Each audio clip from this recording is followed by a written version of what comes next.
Students, अब हम question number first का फोर्थ पार्ट करेंगे जिसमें हमसे कहा गया है 4u² प्लस 8u। स्टूडेंट, इसे अब हम सॉल्व करते हैं तो आप देखिएगा दोनों को हम pu के बराबर मान लेते हैं क्योंकि हमारा जो पॉलिनोमियल है वो u के टर्म्स में दिया गया है। तो हम लिखते हैं 4u² प्लस 8u। स्टूडेंट, दोनों में आप कॉमन ले लीजिएगा तो आपका 4u कॉमन आता है, जहां से आपके ब्रैकेट में u प्लस 2 बचता है। स्टूडेंट, अब आप दोनों को अलग अलग जीरो के इक्वल टू में रख दीजिएगा तो लिखेंगे हम when 4u is equal to 0 then u is equal to 0। Student, इसे आप अल्फा मान लीजिएगा। अब हम लिखते हैं u plus 2 is equal to 0, u is equal to -2। Student, इसे आप बीटा मान लीजिएगा। अब आपने सबसे पहले स्टूडेंट इसके फैक्टर किए हैं। आपको u इज इक्वल टू 0 जिसे आपने अल्फा माना है, u इज इक्वल टू -2 जिसे आपने बीटा माना है। स्टूडेंट, अब आप इसे कंपेयर कीजिएगा।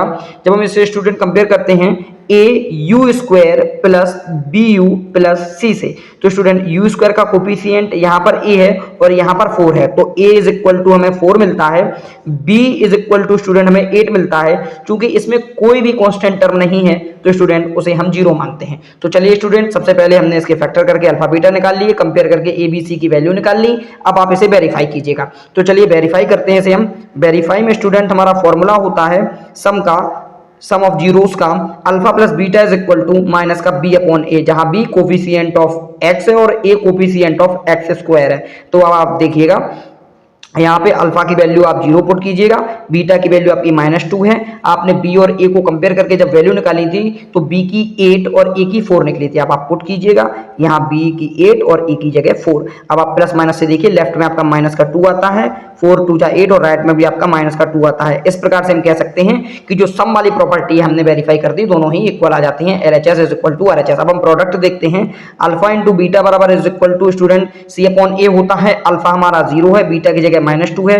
क्योंकि आपकी जो पॉलिनोमियल दिया गया है उसमें कहीं भी कांस्टेंट टर्म स्टूडेंट नहीं है तो इसे हम 0 रखेंगे, तो हम लिखेंगे 0 अपॉन a की वैल्यू 4। अब आप -2 का 0 में मल्टीपल कीजिएगा, 0 आता है, 0 का 4 में आप डिवाइड कीजिएगा तब भी आपका 0 आता है। तो इस प्रकार से हम कह सकते हैं जो हमारी LHS RHS दोनों इक्वल आती हैं। स्टूडेंट, इस प्रकार से हमारा ये वेरीफाई हो जाता है। तो चलिए चलते हैं क्वेश्चन नंबर फर्स्ट के फिफ्थ पार्ट की ओर। स्टूडेंट्स, अब हम क्वेश्चन नंबर फर्स्ट का फिफ्थ पार्ट करेंगे जिसमें हमें कहा गया है t² - 15।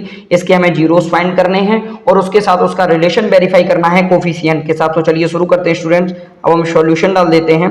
अब आप देखिएगा हमें दिया गया है पॉलिनोमियल t² - 15। क्योंकि ये t के टर्म में दिया गया है तो स्टूडेंट में से pt is equal to t² - 15 लिख लेता हूं। अब आप गौर से देखिएगा स्टूडेंट्स, मैं इस 15 को स्टूडेंट इस प्रकार से लिखता हूं t² माइनस √15 का स्क्वायर। अब आप गौर से कीजिएगा, जब हम √15 का स्क्वायर करेंगे तो पुनः हमें यही मिल जाएगा। लेकिन स्टूडेंट मैंने आखिर ऐसा क्यों किया है, अब आप इसे गौर से देखिएगा। मैंने इसलिए किया है क्योंकि मैं इसमें फॉर्मूला a² - b² लगाना चाहूंगा। क्यों? क्योंकि इससे बेहद ही सिंपल तरीके से हम जीरोस को फाइंड कर सकते हैं। अब आप a को t मान लीजिएगा और b को √15 मान लीजिएगा, तो हमारा a² - b² का फॉर्मूला होता है a + b into a - b। अब आप इसका अप्लाई कीजिएगा यहाँ पे स्टूडेंट्स। अब इसी फॉर्मूले को यहाँ पर मैं अप्लाई करते हैं तो आप देखिएगा, जैसे मैंने कहा था a इज इक्वल टू आप t मानिए, b को आप √15 मानिए। अब आप इस फॉर्मूले में इसे अप्लाई कर दीजिएगा तो हम लिख सकते हैं pt is equal to t plus √15 into t minus √15। अब आप दोनों को अलग अलग जीरो के इक्वल टू में लिखिएगा। तो मैं लिखूंगा when t plus √15 is equal to 0, तो मुझे मिलेगा t इज इक्वल टू -√15। और अब आप लिखिएगा t minus √15 is equal to 0, तो मुझे मिलेगा t is equal to √15। Student, अब आप गौर से देखिएगा, जो फर्स्ट वाला है इसे हम अल्फा मान लेते हैं और सेकंड वाले को हम बीटा मान लेते हैं। अब मैंने ये दो जीरोस फाइंड कर लिए हैं। अब आप इन जीरोस को वेरीफाई करके देखिएगा कि क्या ये मेरे जीरो सही आए हैं या गलत आए हैं। तो आमतौर पर अगर वेरीफाई होने पर सही मिल जाता है तो ये जीरो सही माने जाएंगे। तो चलिए स्टूडेंट, हमारा फॉर्मूला होता है alpha plus beta is equal to minus का b अपॉन a, जहां b जो है हमारा कोफिशिएंट ऑफ t है और जो a है वो कोफिशिएंट ऑफ t² है। तो स्टूडेंट, सबसे पहले हम कंपेयर भी कर लेते हैं इस इक्वेशन को। अब आप देखिएगा, वेरीफाई करने के लिए हम जब कंपेयर करते हैं तो हम करेंगे at² plus bt plus c से। तो स्टूडेंट a बराबर आप देखिएगा यहाँ t² का कोफिशिएंट 1 है तो a इज इक्वल टू 1 आता है।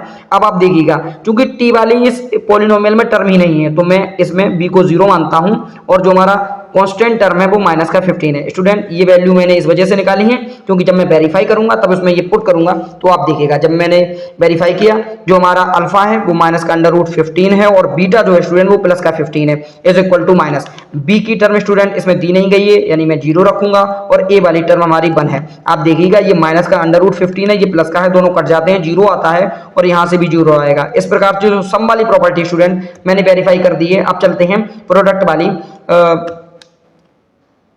स्टूडेंट अब चलते हैं प्रोडक्ट वाले फॉर्मूले पर। स्टूडेंट प्रोडक्ट का फॉर्मूला होता है alpha into beta is equal to C upon A.